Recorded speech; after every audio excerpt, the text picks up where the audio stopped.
नमस्कार मंडळी, लग्नानंतर होईलच प्रेम या मालिकेचा एक नवीन प्रोमो नुकताच समोर आला आहे।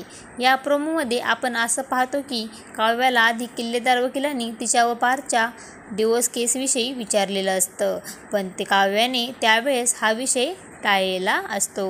पण आता काव्य स्वतःहून ॲडव्होकेट किल्लेदार यांना फोन लावते आणि म्हणते की मला डिवोर्स हवा आहे, तुम्ही लगेच घरी या, बाकी भेटून बोलू, असं ती म्हणते। वकिलांना घरी येण्याकरता काव्या फोनवरती पत्ता सांगू लागते। GP road, flat number 7, Mohite Sadan असा पत्ता काव्या सांगते। पण किल्लेदार वकिलासोबत पार्थसुद्धा नेमका कामानिमित्त बसलेला असतो। हा पत्ता ऐकताच पार्थला संशय येतो आणि वकिलांसोबत तो सुद्धा मोहिते यांच्या घरी जातो।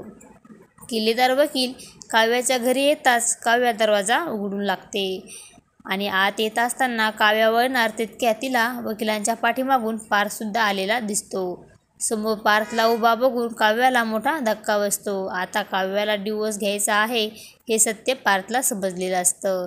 मालिकेच्या येणाऱ्या पुढील भागामध्ये आपल्याला काव्या ही पार्थसोबत डिवोर्स घेणार का हे पाहणे अतिशय रंजक ठरणार आहे। मालिकेच्या अशाच नवनवीन अपडेटसाठी आपल्या चॅनलला लाईक करा, शेअर करा आणि सबस्क्राईब करायला विसरू नका। धन्यवाद।